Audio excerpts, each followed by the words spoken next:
Hello and welcome to Frontrunner Motorsport, and today we are looking at something a bit different. Recently the Jaguar Paceetrophy came to an end for the season and forever as the final race was taking place in Berlin.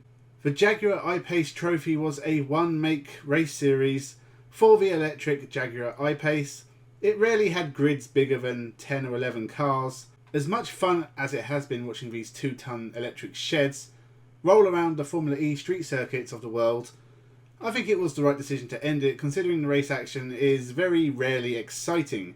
However, there were incidents and plenty of crashes, and it's those crashes we are going to take a look at today. So buckle in, remember to relax, sit back, hit the subscribe button if you like the video, and with that, let's begin.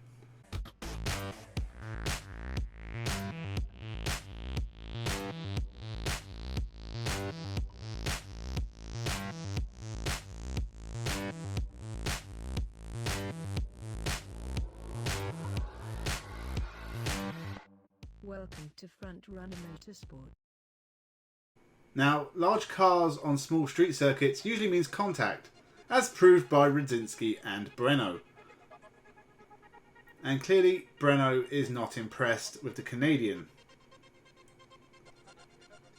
Keep your hands on the wheel there, Breno. Now here's Jimenez and Sellers proving the same point, that it's not easy getting two cars through these corners. It's a little bit tight. As is the start when you've got lots of cars and lots of random bumping. And here's the Chinese driver Lin spinning out on his own, proving you don't need a friend. Now here's Breno and Duran is clearly angered by Breno pushing past him, so decides to take him out. What I like about this is he then tries to push past him before getting in the way of one of the Saudi Arabian drivers, taking out Simon Evans in the process as well. Now here's Evans again with Al-Asai. Same thing, two cars into the same corner, don't go, a little bit of contact, and the Saudi Arabian goes wide. Now here's the start at Hong Kong, which proves you shouldn't have a hairpin straight after the start line. Lots of bumping and crashing, not a lot of room to get through, and quite a lot of damage. But here's Celia Martin spinning on his own in the rain, looking a bit of a fool.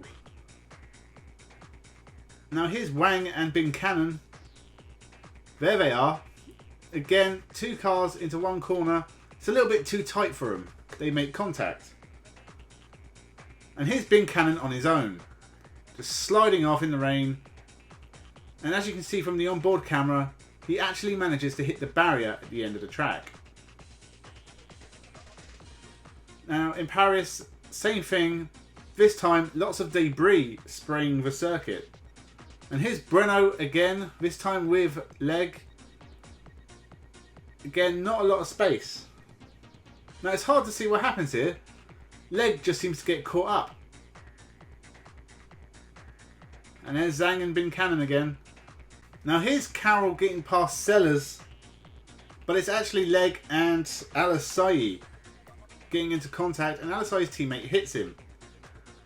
And there's Carroll giving a nice drift all on his own, while Zhang and Martin get into it. And again, lots and lots of contact, lots of pushing wide, and somehow Bin Cannon is the one who ends up getting spun round. Zhang and Haskin once again proving two cars into one don't go.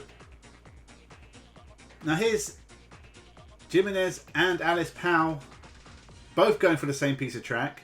Little bit of contact, but both get away with it. And here's Saudi Arabian lady driver Jafari. Nice two-way slide on her own. Now here's one of the big ones.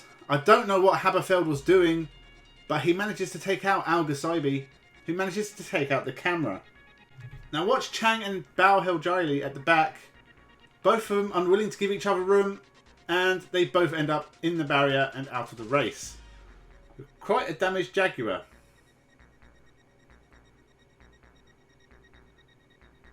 Now here's Cabrera getting a puncture and sliding wide, whilst Alice Powell manages to spin all on her own with no puncture. just a tiny little pirouette. As you can see from the outside, no one near her. Just goes in, track's too greasy, and the car spins round on her. She will manage to rejoin though. And here's Cabrera again at the same corner he got a puncture. This time makes contact, unsettles the car and spins himself round. He would have quite an interesting weekend. Because here he is again at the back of the field, just spinning round on his own. I think the sat-nav might be broken in that Jaguar.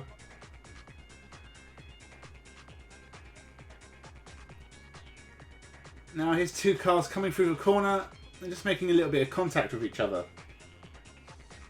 Now here's Foster and Powell. Foster would really like the place, and Powell doesn't want to give it up. And once again, two cars into one just don't go. This time Foster pushing Powell across the track, who ends up backwards in the barrier. Now here's Baptista spinning around with a little help from his friend. And finally Spooner. A little bit of contact, but somehow manages to keep going and attack his teammate. And we'll leave the action there.